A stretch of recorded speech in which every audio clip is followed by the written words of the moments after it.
यह कहानी शिव पुराण से लिया गया है, जो आपको नरक में गिरने से बचाएगा। इसलिए इस कहानी को अंत तक सुने।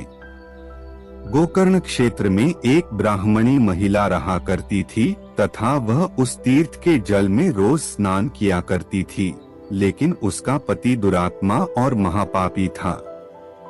यद्यपि उसकी स्त्री बड़ी सुंदर थी, फिर भी वह वैश्यायों के यहाँ जाता था। उसकी पत्नी का नाम चंचुला था। वह सदा उत्तम धर्म के पालन में लगी रहती थी, तो भी उसे छोड़कर वह दुष्ट ब्राह्मण वेश्यागामी हो गया था।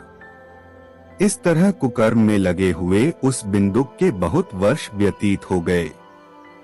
उसकी स्त्री चंचुला काम वासना से पीड़ित होने पर भी स्वधर्म नाश के भय से क्लेश सहकर भी दीर्घकाल तक धर्म से भ्रष्ट नहीं हुई, परंतु दुराचारी पति के आचरण से प्रभावित हो आगे चलकर वह स्त्री भी दुराचारिणी हो गई।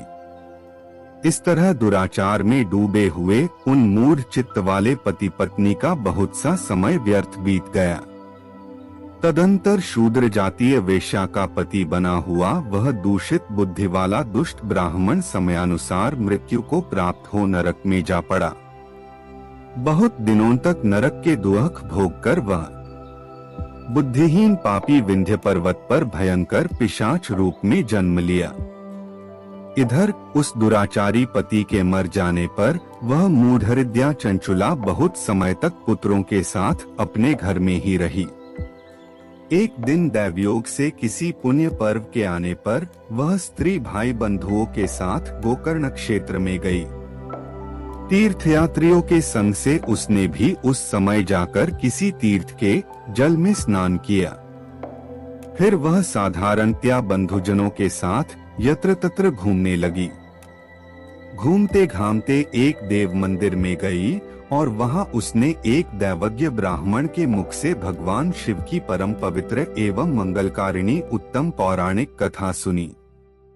कथावाचक ब्राह्मण कह रहे थे कि जो स्त्रियां परपुरुषों के साथ व्यभिचार करती हैं, वो मरने के बाद जब यमलोक में जाती हैं, तब यमराज के दूत उनकी योनि में तपे हुए लोहे का पिछला हुआ डालते हैं। ब्राह्मण के मुख से यह वैराग्य बढ़ाने वाली कथा सुनकर चंचुला भय से व्याकुल हो वहां कांपने लगी। जब कथा समाप्त हुई और सुनने वाले सब लोग वहां से बाहर चले गए, तब वह भयभीत नारी एकांत में शिव पुराण की कथा कहने वाले उन ब्राह्मण से बोली, ब्राह्मण, मैं अपने धर्म को नहीं जानती थी, इसलिए मेरे द्वारा बड़ा दुराचार हुआ है।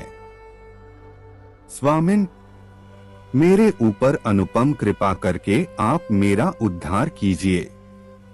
आज आपके वैराग्य से ओतप्रोत इस प्रवचन को सुनकर मुझे बड़ा भय लग रहा है। मैं कांप उठी हूँ और मुझे इस संसार से वैराग्य हो गया है। मुझ मूढ़ चित्त वाली पापिनी को धिक्कार है। मैं सर्वथा निंदा के योग्य हूँ। कुत्सित विषयों में फंसी हुई हूँ और अपने धर्म से विमुख हो गई हूँ। हाय, न जाने किस किस घोर कष्टदायक दुर्गति में मुझे पड़ना पड़ेगा और वहाँ कौन बुद्धिमान पुरुष मुझ पापिनी का साथ देगा। मृत्युकाल में उन भयंकर यमदूतों को मैं कैसे देखूंगी, जब वे बलपूर्वक मेरे गले में फंदे डालकर मुझे बांधेंगे, तब मैं कैसे धीरज धारण कर सकूंगी। नरक में जब मेरे शरीर के टुकड़े टुकड़े किए जाएंगे, उस समय विशेष दुख देने वाली उस महायातना को मैं वहां कैसे सहूंगी, क्योंकि मैं हर तरह से पाप में ही डूबी रही हूँ। हे ब्राह्मण, कि मेरे गुरु आप ही माता और आप ही पिता हैं। आपकी शरण में आई हुई मुझ दीन अबला का आप ही उद्धार कीजिए, उद्धार कीजिए। इस प्रकार वैराग्य हुई चंचुला ब्राह्मण के दोनों चरणों में गिर गई। तब ब्राह्मण ने उसे उठाया और कहा, सौभाग्य की बात है कि यह कथा सुनकर तुम नरक में अधिक दिनों तक गिरने से बच गई।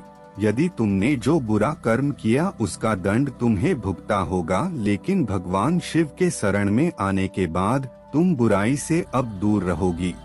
आगे की कहानी हम अगले वीडियो में सुनेंगे। अगर आप हमारे चैनल को सब्सक्राइब नहीं किया है तो कृपया हमारे चैनल को सब्सक्राइब कर लें।